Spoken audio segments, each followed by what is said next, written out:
A ishte kjo luftë që Shtetet e Bashkuara të Amerikës duhet ishte të përfshirë dhe a i takonte lufta dhe SBA-s apo vetëm Izraelit?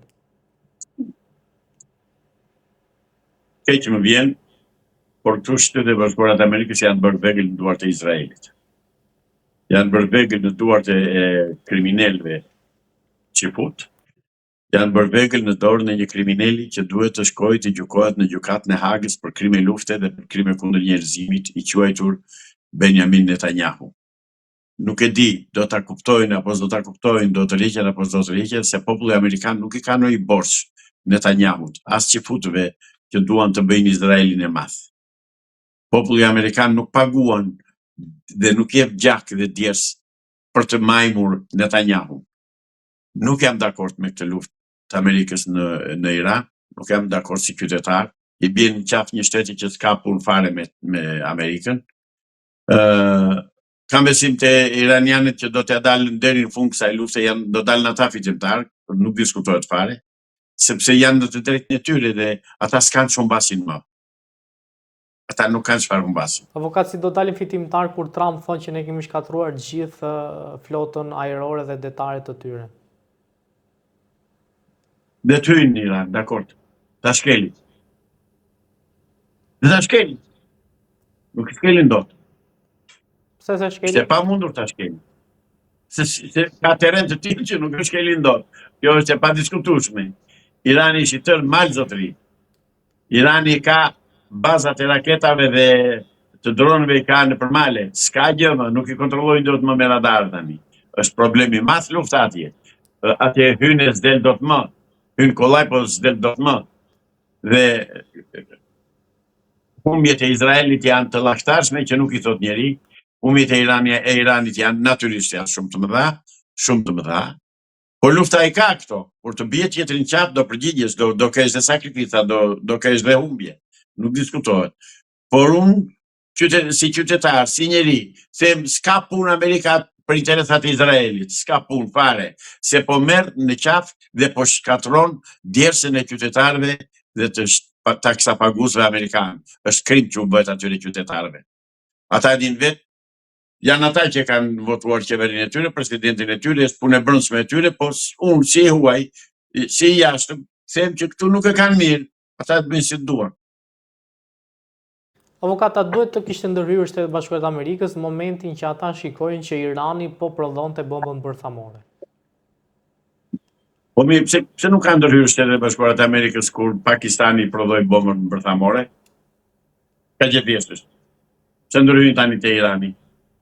Dhe që prish bomba bërthamore e Iranit, që prish Amerikës. Që pun ka? Pse Izraeli të ketë bomba bërthamore dhe Iranit mos ketë? Çan këto dy masa e dy qëndrime? Jo zotëri, jo. Kësaj thonë, unë t'jemi armatosur, ti t'jesh me duar në xhepa. Edhe hajde të bëjmë luftë. Kështu thot Izraeli. Unë do t'jam armatosur deri në dhëm, ti me duar në xhep, hajde bëjmë luftë bashkë. Izraeli ka një flotë ajrore shumë të fuqishme, zotëri. Dhe me atë flotë ajrore që ka bërë dëme shumë të mëdha në Iran. Po prap Irani është shtet pafund, është shtet shumë i madh. Ka pasuri të pallogaritshme. Ka në dorë që të bëjë një krizë botërore në gushtesin e Hormuzit, të bllokojë naftën. Pra kjo do çojë se zbën në hapjet në shtirje të konfliktit. Mos harroni interesat kineze nga nafta e Iranit. Mos harroni ndihmën që jep Rusia Iranit, se ka interesat e saj. Tani siç ka Amerika ose Izraeli, Amerika interesat e saj në Izrael, ka dhe Rusia interesat e saj në Iran dhe Kina po ashtu. Kina do naftën, se s'ka me se të punojë. Pra, duan do përplasen, cila zgjidhja. Zgjidhja është një tërheqje me nder, që thonë Izraelit direktor zotëri se ne nuk do të djegim gjithë botën për qefin tënd. Kjo është zgjidhja për mua. Megjithatë, ata i din vetë, unë nuk jam hartus politikash. Avokat, si mendoni ju, cili ishte qelsi suksesit i një rezistence deri tani të Iranit ndaj bombardimeve të shumta nga SBA dhe Izrael? Përgatitja intensive që kanë bërë që nga viti 1988 mbas luftës Iran-Irak dhe armatosja e vendit, rritja e teknologjisë dhe prodhimeve ushtarake me teknologjinë e fundit, marrja e teknologjisë së sofistikuar nga vendet që i kanë këto lloj teknologjie, sidomos Rusia dhe Korea e Veriut dhe Kina. Natyrisht është armatosur i ka marrë masa të tëra, zotëri është mal i tërë ai. Teknologjinë dhe armët nuk e kanë prishur dot. Dëmen për qytetet kanë bërë, sepse natyrisht qytetet janë të zbuluara. Por ato ëmbrëllën e shkruajtur, ëmbrëllën e hekur të Izraelit e thërmuan e bën cop-cop. Dhe Izraeli ka hapësuar dëme të llashtarshme. Nuk e di nëse e keni parë, qarkullon një video në rrjetet, bën virale që thotë Iran please, bërtasin, ulurasin gratë dhe burrat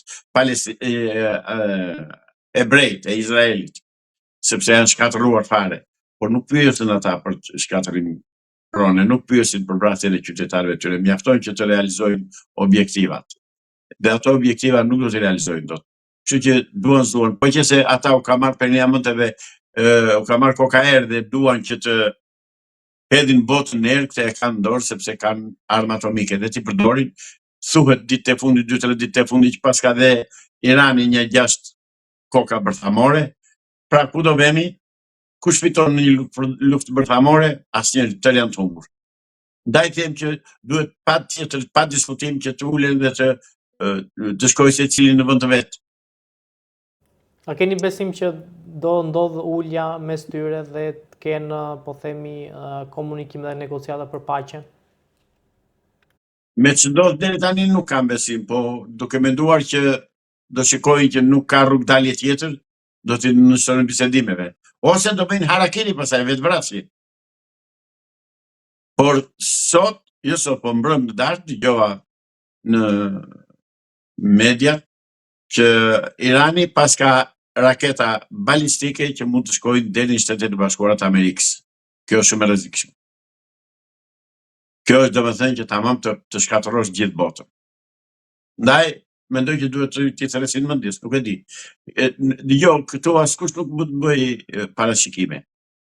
Sepse Netanyahu nuk ka më rrugë tjetër. O do vej në burg, o do vritet në luftë. Avokat, në fakt, mediat amerikane kanë raportuar për një informacion të agjensive të tyre sekrete dhe inteligjencës të tyre se ka pasur informata se dronët të Iranit mund të sulmojnë Kaliforninë. Besoni që mund të ndodhë një gjë e tillë dhe a mund të ndodhë që Irani të shkojë në një sulm direkt ndaj SBA-ve? Njerë nga do niset. Se ka rëndësi nga do niset, se i thonë të shkoj në gjysmën e perimetrit të tokës. Nga njëra anë, në anën tjetër, dronët sa do fuqi që të ke, sa do karburant që të ke, nuk e di. Vetëm qofse kam ndonjë pikë nisje nga vendet e Amerikës Latine, këtë nuk e di. Vetëm ashtu mund të ndodhë. Ndryshe është e pamundur. Nuk e di. Se kam ide deri ku ka arritur teknologjia e tyre, me çfarë lëvizje, me çfarë udhtojnë, por distanca është kolosale. Avokata, e kishte menduar Shtetet e Bashkuara të Amerikës një forcë kaq të madhe të Iranit në momentin që vendosi të hynte në luftë? Fatkeqësisht duhet thënë, nuk e kanë pas llogaritur. Pare. Se kanë llogaritur hiç. Kanë menduar që se punë arabësh janë ata, që janë arabë fakt, por nëse edhe do t'i shkelim kollaj. Harroj që Irani është shtet 2500 vjeçar. I papushtuar ndonjëherë. Shtet me themelesh, që nga para historia, që nga historia domethënë kohës së vjetër edhe deri më sot. Pra, nuk është një popull që mund të dorëzohet kollaj dhe mund të përullet kollaj. Se shkojnë deri në vetë mohim ata për të mbrojtur vendin e tyre. Se s'kan llogaritur as që futët, as amerikanë. Dhe më vjen keq, sinqerisht më vjen keq, po e them me dorë në zemër, që qeveria amerikane po bën kurban interesat e qytetarëve të vet për Izraelin. Zoti Islami, a u tregua inteligjent Irani kur momentin që u bombarduar nga amerikanët dhe izraelitët vendosi që të sulmojë bazat amerikane në vendet qinje dhe të bllokoj po themi ngushticën e Hormuzit? Kthehemi çik në vitin 1940 në Ballkan. Se do vi aty pastaj. Sot të kësaj dite ne kemi është në fuqi në Greqi ligji i luftës me Shqipërinë. Me justifikimin se nga Shqipëria u vajtën italianët dhe dhe praktikisht ata kanë armiqësi me neve. Edhe pse ne ishim vend i pushtuar për vete, edhe pse ne nuk kishim as qeveri as një gjë, ta thonë na sulmoi Shqipëria. Tani vim tek Irani. Zotëri, nga këto vende, nga 14 vende që rrethojnë Iranin, ka baza ushtarake për të cilave nisen avion dhe raketa kundër Iranit. Është e drejtë e tyre që këto të sulmoj. Është e drejtë e tyre, e drejtë e luftës. Jemi gjin e luftës, zotëri. Këte më vjen armiku, po këte do godas. Është e thjesht fare. Nëse komshiu im mbështet dhe pranon një agresor që mund vi të më godas mua në shtëpinë time, unë në atë parë do godis, se të komshiu do më shtetet. Atëherë do t'ja vesh komshiu, se do të them pse pranon ti, zotëri? Po erdhi direkt dhe të vije, po të vim me mbështetjen tënde. Pra kjo është logjika dhe arsyeja pse Irani po sulmon bazat e këtyre shteteve që kanë baza amerikane. Kjo është logjika me thjesht, aritmetik. Nga ti më vjen i keq, aty do godas. Avokata, po futet bota në një krizë të thellë ekonomike nisur edhe nga rritja e naftës? S'ka filluar akoma, prit. S'ka filluar, jemi akoma mirë. Do futet për të futur nëse vazhdon akoma lufta me Irani. Do futet. Sepse shikojmë që Irani ka vendosur të minojë ngushticën e Hormuzit. Minimi i ngushticës do thotë që të mos hyjnë tankerat naftëmbajtës. Pra do krijohet krizë. Ka që thjesht. Plus Irani ka deklaruar dhe ka thënë do ta zgjysë në errësirë gjithë lindjen e mesme. Pse? Godet hidrocentrale, ato termocentrale. E bën atë se ka teknologjinë dhe armatimin e ka. Pra, ku po vemi? Se Irani është dy duar për një kokë tani. Dhe po bëhet bota kurban për çifutët e Izraelit, për Netanyahu. Në këtë pikë duhet i thrasin mendjes evropianët dhe amerikanët.